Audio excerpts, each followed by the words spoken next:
అవకాశాలు ఉంటాయి. ఎందుకంటే జయేష్ రెడ్డి లాంటి బయటి వ్యక్తులను కామెంట్ చేయడం వేరు, హరీష్ రావు లాంటి ఇంట్లో వ్యక్తి పైన కామెంట్ చేయడం వేరు. సో ఇది కుటుంబ సంక్షోభంతో పాటు పొలిటికల్ సంక్షోభం కూడా బీఆర్ఎస్ పార్టీకి అని చెప్పడం ఎట్లాంటి సందేహం లేదు. ఒకవైపు సిబిఐ విచారణకు రాష్ట్ర ప్రభుత్వం ఆదేశించింది, సిబిఐ ఎంక్వైరీ జరగబోతోంది. అటు కవిత విషయంలో కూడా కొన్ని కీలకమైనటువంటి కామెంట్స్. కాళేశ్వరం ప్రాజెక్టు స్కామ్ లో పూర్తి అవినీతి మరకలంటడానికి కారణం అవినీతి చేసింది హరీష్ రావే, కాంట్రాక్టర్లతో కుమ్మక్కయి ఆయన వేల కోట్ల రూపాయలు స్కామ్ చేశాడంటూ హరీష్ రావు పైన చాలా పెద్ద కామెంట్ చేసింది. హరీష్ రావుతో పాటు మాజీ రాజ్యసభ సభ్యుడు అంటూనే సంతోష్ రావు పేరును కూడా ప్రకటించింది, మేఘా కృష్ణారెడ్డి పేరును కూడా ప్రకటించింది. సో ఈ 3 పేర్లు చాలా కాలం టైం తీసుకుంది. లేఖ లీక్ ఇప్పటికీ 2-3 నెలలుగా వస్తోంది. ఇప్పటికీ ఆ లేఖకు సంబంధించినటువంటి ప్రశ్నలుగానే మిగిలిపోయాయి. బీఆర్ఎస్ పార్టీ కూడా దానిపైన రెస్పాండ్ కాలేదు. ఎవరు రెస్పాండ్ కావద్దంటూ కూడా కేసీఆర్ నుంచి ఆదేశాలు రావడం జరిగింది. ఈవెన్ జగదీష్ రెడ్డి విషయంలో కూడా పార్టీ జగదీష్ రెడ్డి వైపే ఉంది తప్ప కవిత వైపు లేదు. సో ఇప్పుడు అతిపెద్ద సంచలన కామెంట్, హరీష్ రావును సంతోష్ రావునే టార్గెట్ చేస్తూ తన వెనకాల కుట్ర చేసింది కూడా వీళ్లే, కేసీఆర్ కు అవినీతి మరకలు అంటించింది కూడా వీళ్లే, అవినీతి చేసిందే వీళ్ళు, అసలు ఆయనకు తిండివేన పెద్దగా ధ్యాస ఉండదంటూ కూడా స్థానిక సంస్థల ఎన్నికల కంటే ముందు బీఆర్ఎస్ పార్టీలో ఒక సంక్షోభం అని చెప్పాలి. సో ఇప్పుడు కవిత అడుగులు స్పష్టంగా కనిపించాయి. ఇక బీఆర్ఎస్ పార్టీ ఏం చేయబోతుంది అనేది చూడాలి. ఇప్పటికే కవితకు సంబంధించినటువంటి టీంను కానీ లేదంటే కవిత సోషల్ మీడియాని కానీ బీఆర్ఎస్ పార్టీ నాయకులు కార్యకర్తలంతా కూడా అన్ఫాలో చేస్తున్నారు. అంటే బీఆర్ఎస్ పార్టీ కవితతో లేదు అన్నది సోషల్ మీడియా సాక్షిగా ఒక సంకేతం కనిపిస్తోంది. హరీష్ రావు విషయంలో బీఆర్ఎస్ పార్టీ అఫీషియల్ గా చేసినటువంటి పోస్ట్ విషయంలో కూడా స్పష్టంగా కనిపిస్తోంది. ఇక కవిత ఒంటరిగానే తన ప్రయాణం, తన రాజకీయ అడుగులు వేయబోతోంది. సో ఈ రాత్రికి ఏ క్షణమైనా కానీ కవిత పైన వేటు వేయడానికి బీఆర్ఎస్ పార్టీ అధిష్టానం సమాలోచనలు చేస్తున్నట్టుగా అయితే స్పష్టంగా కనిపిస్తోంది. రానున్న కాలంలో కవిత అడుగులు ఎట్లా ఉండబోతున్నాయి అన్నది చూడాల్సినటువంటి అవసరం ఉంది. సో నిజానికి హరీష్ రావు వైపు కవిత టర్న్ తీసుకుంటుందని ఎవరు అనుకోలేదు, అన్న చెల్లెల పంచాయతీ అని అనుకున్నారు. బట్ హరీష్ రావు విషయంలో కామెంట్ చేయడం మాత్రం పార్టీ ఎట్లా తీసుకుంటుంది ఏంటి అనేది చూడాలి. రైట్, స్వామి కూడా జాయిన్ అయ్యారు మనతో పాటు. Swami, good evening. So BRS party Jayesh Reddy విషయంలో పార్టీ జయేష్ రెడ్డి వైపే చూసింది. సో ఇప్పుడు ఇందాక పోస్ట్ ఏదైతే హరీష్ రావు సంబంధించిన 6 అడుగుల బుల్లెట్ ఉందో, సో ఆ పోస్ట్ కూడా పార్టీ డిక్లేర్ చేసింది అనుకోవచ్చా? హరీష్ రావు వైపే ఉంది. సో ఈ రాత్రికి మరి కాసేపట్లోనో అప్పుడో ఇప్పుడు కవిత పైన వేటు వేసేటువంటి అవకాశం ఉందా? ఎట్లా చూడొచ్చు?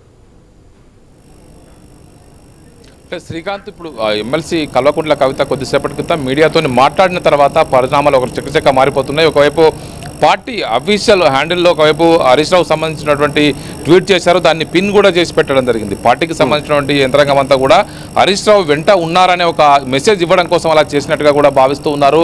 6 అడుగుల బుల్లెట్ సింహం సింగిల్గానే వస్తుంది. నిన్న అసెంబ్లీలో కాళేశ్వరం పైన ఒంటరిగా మొత్తం ప్రభుత్వాన్ని ఎదుర్కొన్నాడు అనే కోణంలో ఒక ట్వీట్ చేయడం జరిగింది. ట్వీట్ని కూడా ఒకవైపు బీఆర్ఎస్ అఫీషియల్ హ్యాండిల్లో పిన్ చేసి పెట్టడం అంటేనే అఫీషియల్ దీనికి సంబంధించి పార్టీ యావత్ యంత్రాంగం అంతా కూడా హరీష్ రావు వెంట ఉన్నారనే అర్థం వచ్చేలా వాళ్ళు ఇది పెట్టినట్టుగా కూడా తెలుస్తుంది. మరోవైపు కవితకు సంబంధించినటువంటి ఒకవైపు మొత్తం పీఆర్ టీంకి సంబంధించినటువంటి కీలక వ్యక్తుల్ని ఆ బీఆర్ఎస్ పార్టీ వాట్సాప్ గ్రూపుల నుంచి తొలగించారు. దీంతో కవితను పార్టీ నుంచి క్రమక్రమంగా దూరం చేసే ప్రయత్నాలు జరుగుతున్నది చర్చ బయట కొనసాగుతుంది. మరోవైపు కవిత ఇటు హరీష్ రావు పైన ఇటు సంతోష్ రావు పైన కామెంట్ చేసిన తర్వాత బీఆర్ఎస్ పార్టీ శ్రేణుల నుంచి ఒక కొత్త రకమైనటువంటి నిరసన వ్యక్తమవుతుంది.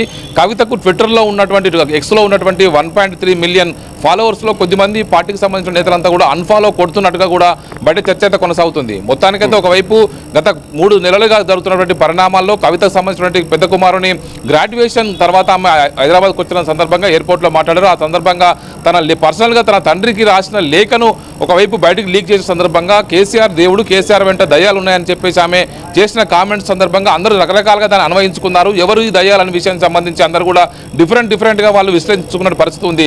ఆ తర్వాత ఒకవైపు బీఆర్ఎస్ పార్టీని బీజేపీలో విలీనం చేసే దిశగా ప్రయత్నాలు జరిగాయి. తాను జైల్లో ఉండగా ఇలాంటి ప్రయత్నాలు ఒకవైపు ప్రతిపాదనలు ముందుకు వస్తే తానే వ్యతిరేకించాను. ఖచ్చితంగా తాను ఎన్ని రోజులు జైలు ఉన్నప్పుడు కూడా పార్టీ విషయంలో ఎక్కడ కూడా కాంప్రమైజ్ కావద్దు, పార్టీని కాపాడుకోవాలని చెప్పేసి తానే సూచించాలని చెప్పేసి కామెంట్ చేసి కవిత సంచలనం సృష్టించారు. ఒకవైపు గతంలో పలువురు ఇతర పార్టీలకు చెందిన వ్యక్తులంతా కూడా బీఆర్ఎస్ పార్టీని బీజేపీలో విలీనం చేసే దిశగా ప్రయత్నాలు జరిగాయని చెప్పేసి వారు చేసినటువంటి ఆరోపణలకు కామెంట్లకు కవిత చేసినటువంటి ఏదైతే కామెంట్స్ ఉన్నాయో అవి బలం చేకూర్చినట్టుగా అయిందని చెప్పేసి కూడా ఒకవైపు చర్చ కొనసాగింది. ఆ తర్వాత మరికొద్ది రోజులకు కవిత విషయంలో జగదీష్ రెడ్డి చేసిన కామెంట్స్ తర్వాత జగదీష్ రెడ్డి పైన కవిత చేసినటువంటి హార్ష్ కామెంట్స్ కూడా పార్టీ కొంత ఇబ్బందికర పరిణామాలు ఎదుర్కొన్నది. ఇప్పుడు మరోసారి తన చిన్న కుమారుని అడ్మిషన్ కోసం ఆమె యూఎస్కి వెళ్ళి వచ్చి ఈ రోజు ఉదయమే వచ్చారు. నిన్న శాసనసభలో కాళేశ్వరం సంబంధించినటువంటి ప్రాజెక్టు సంబంధించిన అవినీతి పైన పీసీ ఘోష్ కమిషన్ నివేదిక పైన రాష్ట్ర ప్రభుత్వం సిబిఐ ఎంక్వైరీకి ఒకవైపు వేయడం కోసం నిర్ణయం తీసుకోవడంతో కూడా ఒక్కసారిగా సంచలనం రేగింది. దీనికి సంబంధించి పార్టీ కూడా 2 రోజులు నిరసన కార్యక్రమాలు ఇచ్చినప్పుడు కూడా ఎక్కడ కూడా పెద్ద ఎత్తున కూడా ఇంపాక్ట్ కలిగించే విధంగా ఎక్కడ చేయలేదని చెప్పేసి కూడా కవిత ఒకవైపు అభిప్రాయపడ్డారు. కొద్దిసేపటి క్రితం ఆమె ఇదే విషయాన్ని మీడియాతో మాట్లాడుతూ విషయం కేసీఆర్ దాకా వచ్చిన తర్వాత ఇక ఊరుకునే ప్రసక్తి లేదు, దేవుడు లాంటి కేసీఆర్ పైన ఇలాంటి అవినీతి మరకలు అంటించారు, కేసీఆర్కు తన కుటుంబం అన్నా కూడా ఇలాంటి ధ్యాస ఉండదు, తిండి మీద ధ్యాస ఉండదు, కేవలం తెలంగాణ మీద ధ్యాస ఉంటుంది, తెలంగాణ అభివృద్ధి పైన ఆయనకు పూర్తి నిబద్ధతతో పనిచేస్తారు, కుటుంబాన్ని కూడా పట్టించుకోలేదు, తన ఆరోగ్యాన్ని కూడా పట్టించుకోకుండా పనిచేసేటువంటి కేసీఆర్ పైన ఇలాంటి అవినీతి మరకలు అంటిన తర్వాత తను ఊరుకునే ప్రసక్తి లేదని చెప్పేసి ఒకవైపు తను కేసీఆర్ అధికారంలో ఉండగా ఆయన చుట్టూ ఉన్నటువంటి వ్యక్తులే ఇలాంటి అవినీతి చేసి ఆయనకి మరక అంటించారని చెప్పేసి నేరుగానే హరీష్ రావు పైన సంతోష్ రావు పైన నేరుగానే వారి పేరును ప్రస్తావిస్తూ అటాక్ చేశారు. హరీష్ రావు, సంతోష్ రావు, మెగా కృష్ణారెడ్డి ముగ్గురు కూడా ఇలాంటి కాంట్రాక్టర్తో కుమ్ముక్కై కేసీఆర్కు ఈ అవినీతి మరకలు అంటించడానికి కారణమయ్యారని చెప్పేసి కూడా ఆమె నేరుగానే అటాక్ చేశారు. ఇలాంటి పరిస్థితుల్లో పార్టీ ఇప్పుడు ఎలా స్పందిస్తుందనేది కూడా చూడాల్సి ఉంది. ఒకవైపు పార్టీకి సంబంధించినటువంటి కీలక నేతలంతా కూడా కొద్దిసేపటి క్రితం ఆ ఫామ్ హౌస్లో ఈరోజు ఉదయం నుంచే పార్టీ వర్కింగ్ ప్రెసిడెంట్ కేసీఆర్ కుమారుడు కవిత సోదరుడు కేటీఆర్ ఈరోజు ఉదయమే ఫామ్ హౌస్కి వెళ్ళారు. ఉదయం నుంచే కేసీఆర్తో పాటు వివిధ సమావేశాలు ఆయన పాల్గొంటున్నట్టుగా తెలుస్తుంది. ఆయనతో పాటు ఆ తర్వాత వేముల ప్రశాంత్ రెడ్డి, ఒకవైపు పల్లా రాజేశ్వర్ రెడ్డి, ఒకవైపు శాసన మండలిలో పార్టీ పక్ష నేత మధుసూదన చారి, ఇటు జగదీష్ రెడ్డితో పాటు పలువురు కీలక నేతలు ఫామ్ హౌస్లో కేసీఆర్తో సమావేశమై వివిధ అంశాలపైన చర్చిస్తున్నట్టు తెలుస్తుంది. ఇటు సిబిఐ ఎంక్వైరీ విషయంతో పాటు ఇటు మరోవైపు కవిత కామెంట్ చేసిన తర్వాత తలెత్తే పరిణామాలపైన వారు చర్చించినట్టు తెలుస్తుంది. కవిత చేసినటువంటి కామెంట్స్ పార్టీకి సంబంధించినటువంటి కొంత ఇబ్బందికర పరిణామంగా మారాయి.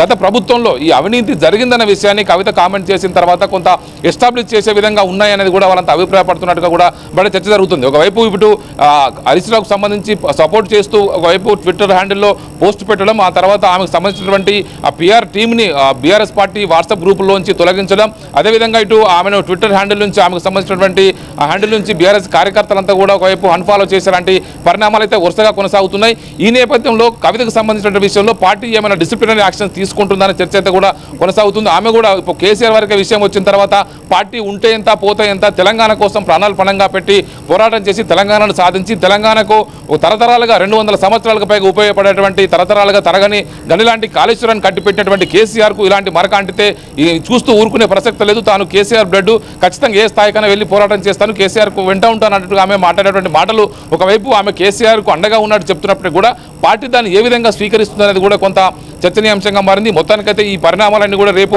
కవితను పార్టీ నుంచి బయటకు పంపే విషయంగా దారితీస్తాయా, లేకపోతే చాలా రోజుల నుంచి కవిత ఇండిపెండెంట్ గానే ఫైట్ చేస్తోంది. బీజేపీలో విలీనం చేస్తామన్న మాటల కాడ నుంచి లెటర్ లీక్ అయిన వర్షన్ కానీ లేదంటే కాళేశ్వరం కమిషన్